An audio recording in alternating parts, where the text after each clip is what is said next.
Дагы бир жолу ассаламу алейкум, урматтуу кыска кабардын көрүүчүлөрү. Албетте сиздер көрүп турган ушул грузовой автомашиналарды оңдоо иштерин билесиздер. Биздин мастер сварок ишканасы мынакей сварканын бүт бардык түрлөрү бар.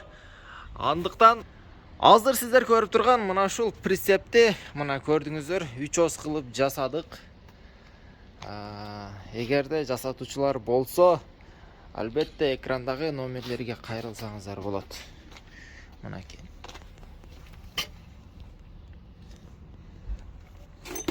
Буюрса, 1-2 күндө дагы бүтүп калат калган иштери. Тандем прицеп.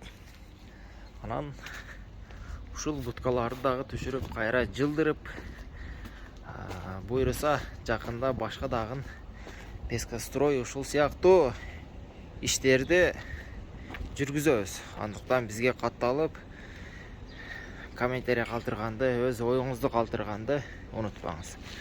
Ошондой эле мынакей бул жака боковой эшиктерди да буюрса ачабыз. Не только боковой эшиктерди ачып, аркасына дагы бул жактарына мынакей эшиктерди негизи жасап беребиз. Ондой болгон эшиктер болуп чыгат. Ал эми ушул мосту дагы сатабыз, урматтуу көрүүчүлөр.